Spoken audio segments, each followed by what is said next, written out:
নমস্কার, দে কোড থেকে অরিন্দম বলছি। আজ আমাদের সেশনের বিষয় হলো রিস্টার্ট, অর্থাৎ পুনরায় শুরু করা। আমাদের জীবনে অসংখ্য সময়, অসংখ্য পরিস্থিতি এমন আসে যখন আমাদের পুনরায় শুরু করতে হয়। পুনরায় এই কারণে শুরু করতে হয় যাতে লক্ষ্যে পৌঁছানো যায়, যাতে নিজেদেরকে দেওয়া কথা আমরা রাখতে পারি। আজকে এমনই কিছু গুরুত্বপূর্ণ বিন্দুর উপরে আমরা আলোচনা করব, যে যারা কোনো ক্ষেত্রে, যে কোনো বিষয় নতুন করে পুনরায় শুরু করতে চাইছে, তাদের ঠিক কোন কোন বিষয়গুলোর দিকে নজর দেওয়া দরকার, যাতে করে তারা তাদের লক্ষ্য পর্যন্ত আর না থেমে নিশ্চিন্তে পৌঁছতে পারে। তো চলো শুরু করা যাক। প্রথম বিন্দুটা হলো, যখন কিছু শুরু করছো নিজেকে প্রশ্ন করো, কেন পুনরায় শুরু করতে চাও? কেন পুনরায় শুরু করতে চাও আসলে একটা কারণ যেটা তুমি নিজেকে দিচ্ছ, যে কারণটা তুমি আত্মিকভাবে যাপন করতে চাও। সেটা যে কোনো লক্ষ্য হতে পারে, তার পেছনে একটা পর্যাপ্ত এবং যথাযোগ্য কারণ যেন থাকে, এবং তাহলেই তুমি দেখতে পাবে যে তোমার কাঙ্ক্ষিত লক্ষ্যে পৌঁছানোর তাগিদ অনেক জোরালো হচ্ছে। দ্বিতীয় যে বিন্দু, সেটা হলো অতীত থেকে শিক্ষা নেওয়া। আমাদের অনেকে আছি যারা অতীত থেকে শিক্ষা নিই না, একই ভুল বারবার করি, প্রতিফলিত আকারে করি। ফলে অতীতের যে সময়টা আমাদের ব্যর্থতায় চলে গেছে, সেখান থেকে যে আদতে কিছু শেখার আছে সেটা ভুলে যাই। যেটার প্রয়োগ আমরা বর্তমানে করতে পারি সেটা কিন্তু করে ওঠা হয় না। তাই চেষ্টা করো অতীত থেকে শিক্ষা নিতে। পরবর্তী গুরুত্বপূর্ণ বিষয় হলো আগে পরিকল্পনা করা, পরে কাজ করা। অর্থাৎ কোনো কিছু যদি আমরা শুরু করি, সেটা অগোছালো ভাবে প্রথমেই শুরু না করে আমার কোন কোন জিনিসগুলো সুবিধের হতে পারে, আমি কোন কোন জিনিসগুলো নিয়ে এগোতে পারি, সেই বিষয়ে একটা নির্দিষ্ট এবং কংক্রিট প্ল্যানিং তৈরি করা। এবং এই প্ল্যানিংটাই তোমাকে অ্যাকশনের দিকে ইন্সপায়ার করবে, অর্থাৎ তোমার কাজটা যথাযথভাবে করতে সাহায্য করবে। তো কিছু পুনরায় শুরু করার আগে যেগুলো আগে ভুল করেছিলে সেগুলোকে সরিয়ে নতুন করে পরিকল্পনা করো এবং পরে কাজটা করো। পরবর্তী বিন্দু হলো বাস্তবধর্মী পরিকল্পনা। এটা আমরা দে কোডের প্রথম সেশনে আলোচনা করেছিলাম। বাস্তবধর্মিতার অর্থ হলো যে বর্তমানে আমার জীবন যেমন, ঠিক তেমন অনুসারে আমি নিজের জীবনকে সাজাবো। এতে করে যেটা হবে যে আমি আমার সময় এবং আমার পরিস্থিতি অনুসারে পুরো পরিকল্পনাটা করতে পারবো, যাতে সময় কম যায় এবং আমার সব থেকে বেশি লাভটা উঠে আসে। সব সময় তুমি তাই চেষ্টা করবে বাস্তবধর্মী পরিকল্পনা করতে। কোনো অবাস্তব পরিকল্পনা করে কোনো লাভ নেই, যেটা আদতে তুমি অনুসরণই করতে পারবে না। পরবর্তী বিন্দু, ছোট পদক্ষেপ দিয়ে শুরু করা। যখন কোনো বড় লক্ষ্য হয়, তখন তার ছোট ছোট পদক্ষেপগুলো অত্যন্ত গুরুত্বপূর্ণ। ব্যক্তিগত ক্ষেত্রে আমি অনেককে দেখেছি যারা বড় লক্ষ্যকে বড় বড় পদক্ষেপ দিয়ে শেষ করতে চায় এবং বারবার ব্যর্থ হয়। এটা তুমি করবে না। ছোট ছোট পদক্ষেপ নাও, ছোট ছোট গোল সেট করো এবং সেগুলোকে অ্যাচিভ করতে করতে এগিয়ে যাও।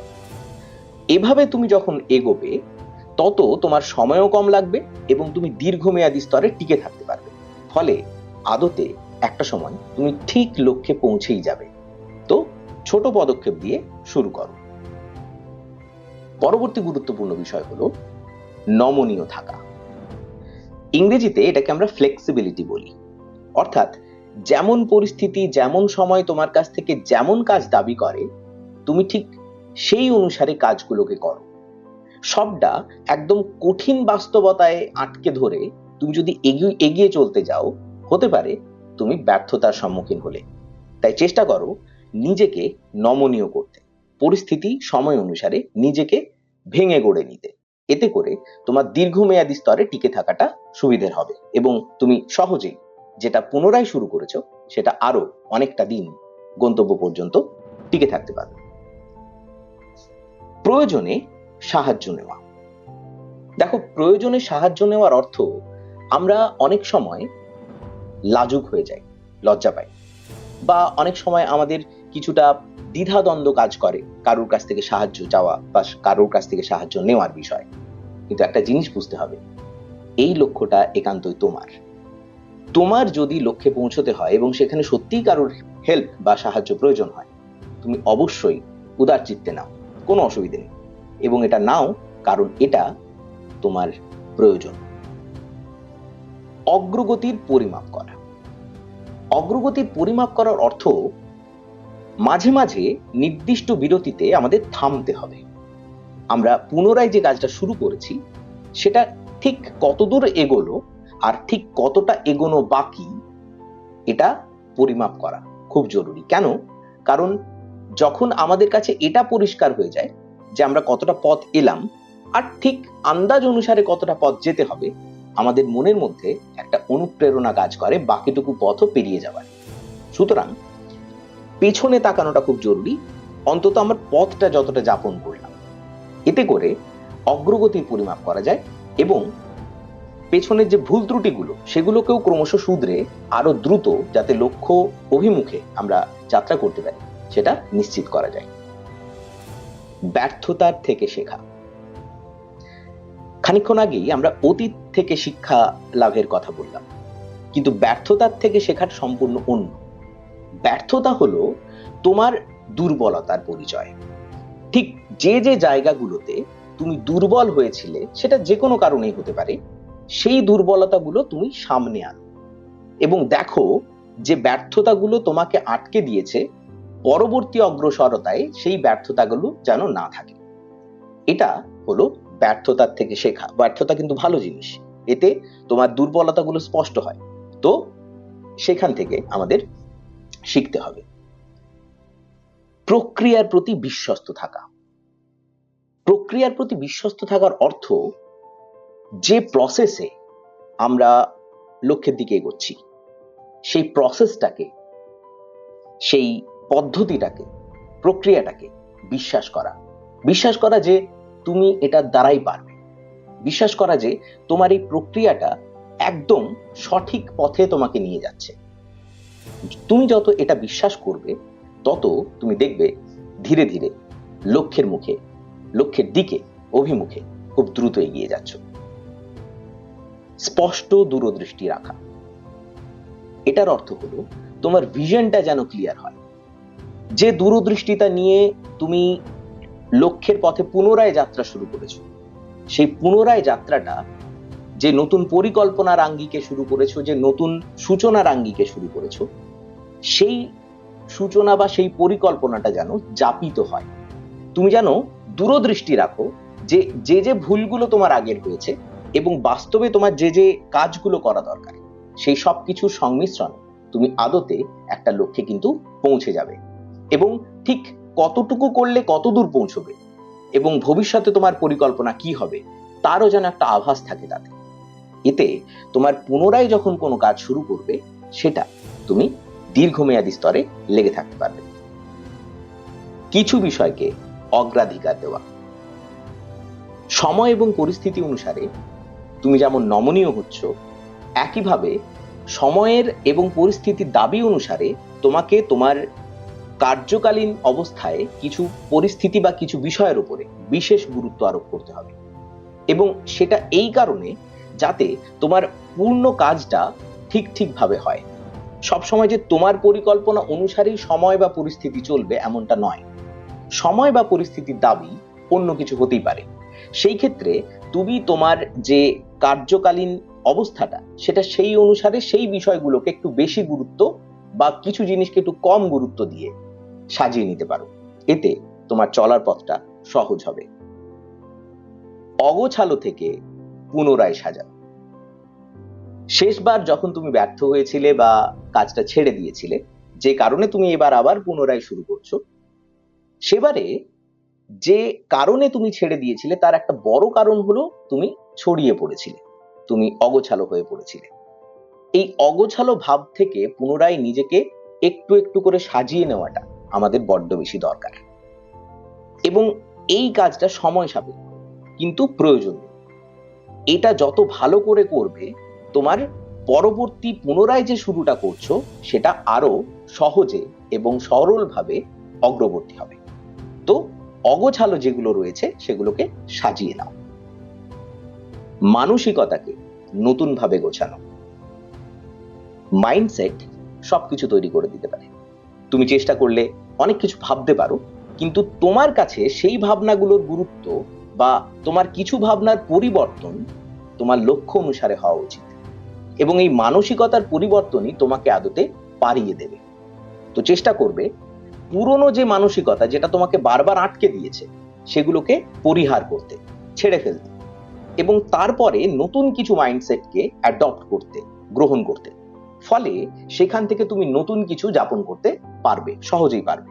চেষ্টা করে দেখতে হবে আমাদের এটা, এবং সেটা তোমাকে চেষ্টা করতেই হবে, না হলে পুনরায় যে শুরু করছো তার আদতে কোনো অর্থ থাকবে না।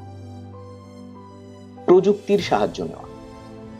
এমন হতেই পারে যে আমরা অনেক ক্ষেত্রে মানবিকভাবে কোনো কাজ দীর্ঘমেয়াদী স্তরে করে উঠতে একটু কাঠিন্যের সম্মুখীন হচ্ছি।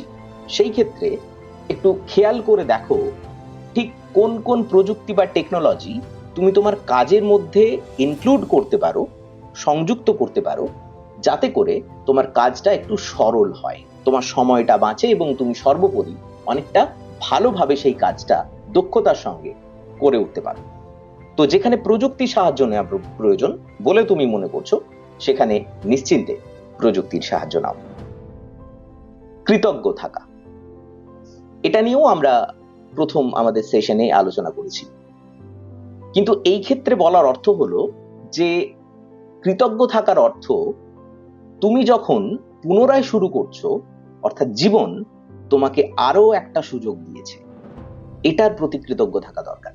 অর্থাৎ জীবন চায় কোথাও না কোথাও তুমি পেরে যাও, এবং সেই কারণে তোমার কাছে সে আরো একটা সুযোগ নতুন করে শুরু করার এনেছে। এটাকে গ্রহণ করতে হবে, কৃতজ্ঞ থাকতে হবে জীবনের কাছে। সবকিছুর একটা সীমা টানা। এর অর্থ সবকিছুর জন্য আমরা নিজেদেরকে সব সময় বিলিয়ে যাই। আমরা মনে করি আমাদের কাছে প্রচুর সময় আছে, আদতে কিন্তু নেই। আমরা মনে করি আমাদের কাছে প্রচুর সুযোগ আছে, আদতে কিন্তু নেই। আসলে প্রত্যেকটা জিনিস যেটা আমাদের কাছে অত্যন্ত গুরুত্বপূর্ণ, সেটা অর্জন করতে গেলে আমাদের ব্যক্তিগত জীবনের কিছু বিষয়কে সীমাবদ্ধ করতে হবে, তাতে একটা সীমা টানতে হবে। কেন?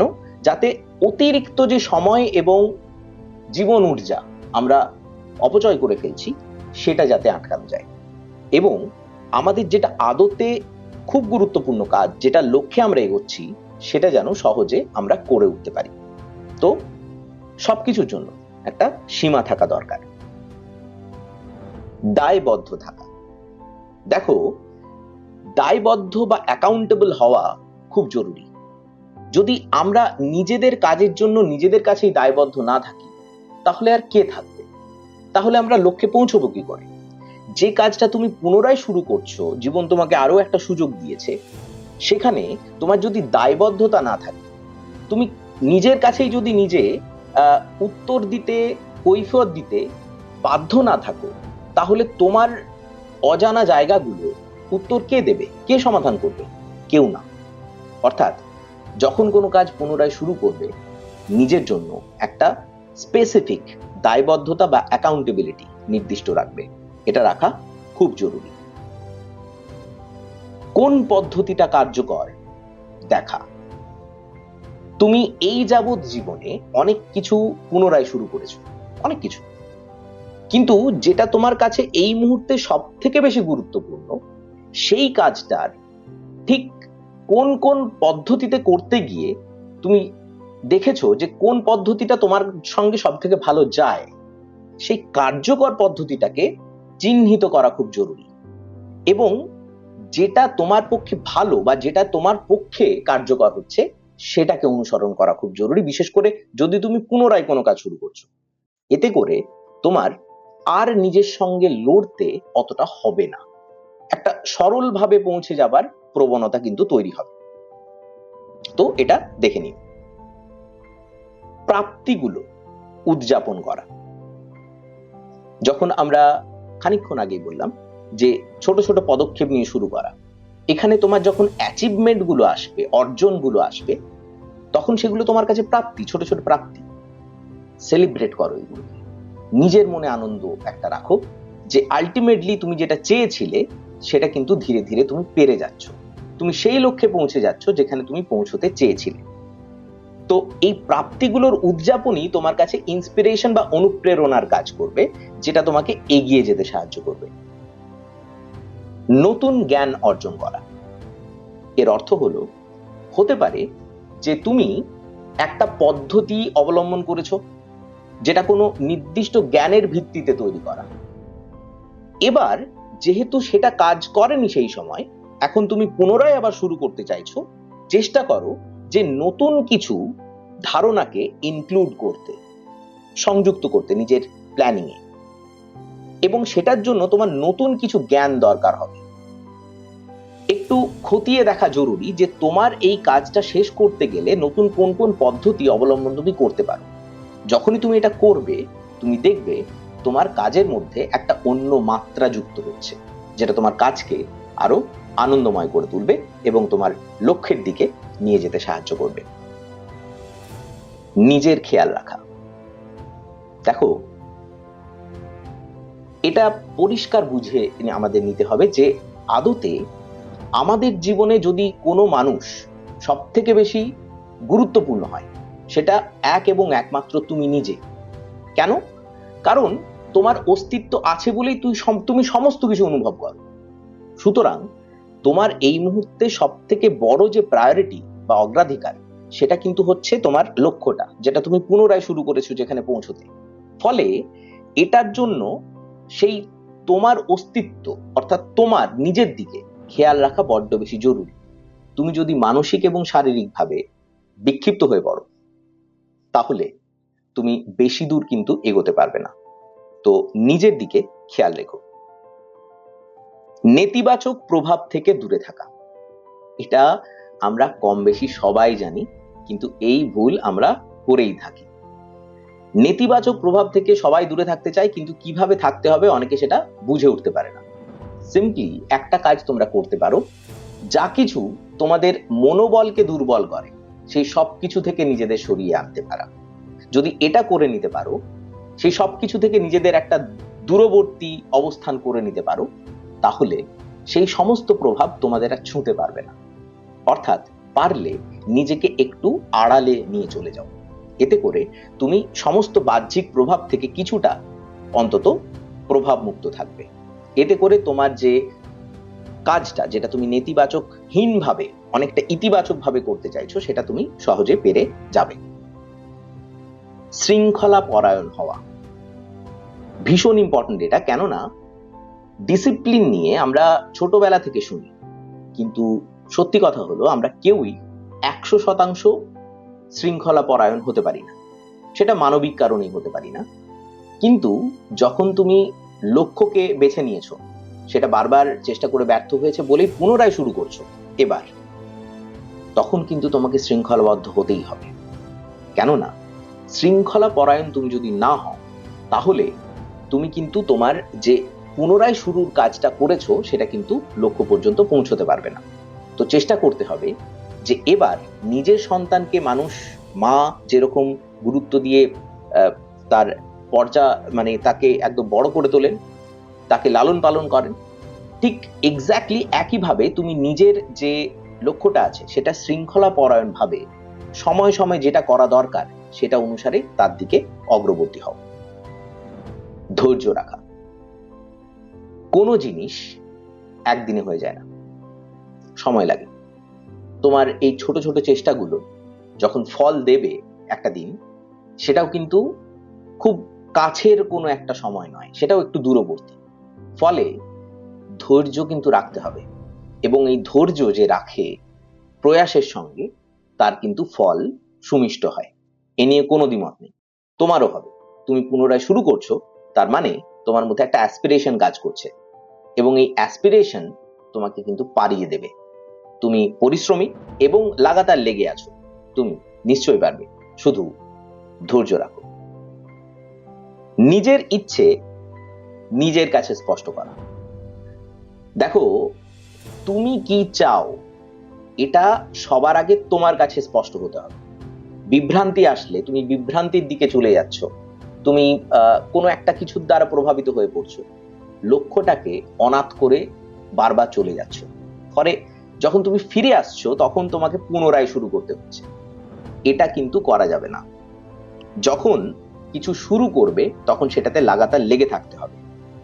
নিজের কাছে নিজের ইচ্ছেটা যত স্পষ্ট হবে, তত তুমি সেই কর্মটার প্রতি অবিরাম অনবরত লেগে থাকতে পারবে। এটা কিন্তু সাবধানভাবে অবলম্বন করবে। যত এগোবে এটার পথে, তত কিন্তু তোমার সাফল্যের পরিমাণ বা সাফল্যের সম্ভাবনা বাড়বে। আবেগ নিয়ন্ত্রণ করা। দেখো, আবেগ মানুষের একটা স্বাভাবিক প্রবৃত্তি, একটা স্বাভাবিক গুণও বলা চলে। কিন্তু আবেগ যদি লক্ষ্যের পরিপন্থী হয়ে যায় বা ইভেন লক্ষ্যের প্রতি অতিরিক্ত আবেগ চলে আসে, তাহলে মানবিকভাবে যেটা স্বাভাবিক সেটা কিন্তু করে ওঠা সম্ভব হয় না। তো সবার আগে যেটা দেখতে হবে যে আমি এমন কিছু করব না যাতে করে একটা ভীষণ রকম আবেগ প্রবণ হয়ে কিছু করা হচ্ছে এটা বোঝা যায়। এতে কিন্তু বেশি দিন তুমি তোমার লক্ষ্যের টিকে থাকতে পারবে না। আবেগ দরকার, কিন্তু আবেগ অতিরিক্ত পরিমাণ যাতে না হয়, আবেগকে নিয়ন্ত্রণ করতে হবে। প্রয়োজনে পথপ্রদর্শকের সাহায্য নেওয়া। আমরা এই আলোচনা শুরুতেই বলেছিলাম কিছু পয়েন্টের পরই যে প্রয়োজনে সাহায্য নেওয়া, কিন্তু পথপ্রদর্শকেরও সাহায্য আমাদের নিতে হয় কিছু কিছু সময়, শিক্ষকদের, বন্ধু বান্ধবদের, শুভানুধ্যায়ীদের, এবং আমাদের যারা ভালো চান তারা আমাদের অনেক সময় সত্যিই ভালো পরামর্শ দিতে পারেন, আমাদের পথটা একটু পরিষ্কার করে বুঝিয়ে দিতে পারেন, দেখিয়ে দিতে পারেন। তাদের সাহায্য নেওয়া জরুরি যদি সত্যিই প্রয়োজন মনে করো। লজ্জা পাবার কিছু নেই, এমন কোনো ধরনের চিন্তা ভাবনা পোষণ করার দরকার নেই যে অন্যরা কি ভাববে। এখানে তুমি সব থেকে বেশি হারিয়ে বসে আছো, সুতরাং তোমার লজ্জা পাওয়াটা ঠিক সাজে না। যদি সত্যিই পথপ্রদর্শকের সাহায্য প্রয়োজন হয়, নির্দ্বিধায় তাদের কাছ থেকে সাহায্য নিও। নতুন পথের অনুসন্ধান করা। দেখো, প্রথাগত পথে চলতে চলতে তুমি আজ অব্দি যতটুকু এসেছো, যে লক্ষ্যটাকে নিয়ে এসেছো, সেটা কিন্তু সফল হয়নি, তাই তুমি কিন্তু পুনরায় শুরু করেছো। তাই চেষ্টা করো এবার যখন পুনরায় শুরু করছো, সেখানে যেন একটা নতুন পথের অনুসন্ধানের আবেগ বা তার তাড়না তোমার মধ্যে থাকে। এটা তোমাকে একটা নতুন সূচনা করার জন্য অনুপ্রাণিত রেখে যাবে। এবং সব থেকে বড় ব্যাপার হলো যে তুমি ভেতর থেকে সত্যিই একটা ইতিবাচকতা অনুভব করবে যে এই পথটা আমাকে একটা নতুন দিশা দেখাতে পারে। একটা হোপফুল থাকা, একটা আশাবাদ নিয়ে থাকা খুব জরুরি যখন তুমি সামনের দিকে এগোবে। এবং সবশেষে সম্পূর্ণ কাজের মূল্যায়ন করা। যখন তুমি কোনো কাজ করছো, পুনরায় শুরু করছো, তখন সেই কাজটা তোমাকে ঠিক কতদূর নিয়ে গেল বা তুমি ঠিক কতদূর যেতে পারলে, সেটা সম্পর্কে তোমার কিন্তু একটা স্পষ্ট ধারণা বা মূল্যায়ন, আত্মমূল্যায়ন বা কাজের মূল্যায়ন যেন থাকে। এটা তোমার ব্যক্তিগত যে মূল্যবোধ বা ভ্যালুজ রয়েছে সেটাকেও আরো স্পষ্ট করবে। তুমি ব্যক্তি হিসেবে কেমন, কার্যক্ষেত্রে তুমি কিভাবে কার্য সম্পাদন করো, এই সবের একটা স্পষ্টতা তোমাকে দেবে। সুতরাং যখন তুমি পুনরায় কাজটা শুরু করবে, সেটা সম্পর্কে শুধু কাজের সম্পর্কে জানবে তা নয়, নিজের সম্পর্কেও অনেকটা জেনে উঠবে। আশা করি তোমাদের আজকের সেশন ভালো লাগলো। কেমন লাগলো এবং তোমরা ভবিষ্যতে কোন কোন টপিকের উপর আলোচনা চাও, এটা জানিয়ে নিচে কমেন্ট করে জানিও। আমরা প্রত্যেকের কমেন্ট পড়ব। তোমরা ভালো থেকো, লেগে থাকো, জেদে থাকো।